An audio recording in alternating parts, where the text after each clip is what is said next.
வணக்கம் நண்பா, welcome to VJSK film. So இன்றைக்கி எதிரி பார்க்க போகிறோம்னா நம்ம அபின் ஹரிஹரன் டேரக்ஷனில் அப்கம் ரிலீஸ் ஆகக்கூடிய ஒரு தமிழ் திரைப்படம் அதர்ஸ்.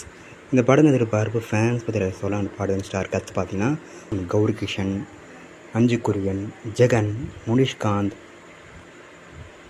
ஆதித்ய மாதவன் மற்றும் பல தமிழ் ஸ்டார் காஸ்ட் இந்த படம் எழுதியிருக்காங்க. ஸோ ரீசெண்டாக அந்த படத்துக்கு அஃபிஷியல் ட்ரைலர்ஸ் தர மாதிரி சூப்பராக சொல்லலாம். ஒரு ட்ரெயின் ட்ராமா த்ரில்லர் கான்செப்ட் அப்படி எடுத்திருக்காங்களாம். ஸோ வெயிட்னு பார்ப்போம் இந்த அதர்ஸ் படம் எந்த ஒருத்தா பண்ண போகிறாங்கன்னு. அந்த படத்துக்குன்னு ரிஜிஸ்டரையும் கன்ஃபார்ம் இருக்காங்க. இந்த படத்தை இவ்வளோ நவம்பர் 7 தேட்டர்ஸ் பண்ணுறாங்க. ஸோ மிஸ் ஒரு படத்தை தேட்டர்ஸ் போய் பாருங்கள். அண்ட் வீடியோ பிடிச்சிருந்தா லைக் பண்ணுங்க, கமெண்ட், ஷேர் பண்ணுங்கள். அண்ட் மறக்க நம்ம சேனலை சப்ஸ்கிரைப் பண்ணிக்கோங்க. மீண்டும் இது போன்ற வீடியோவில் சந்திப்போம்.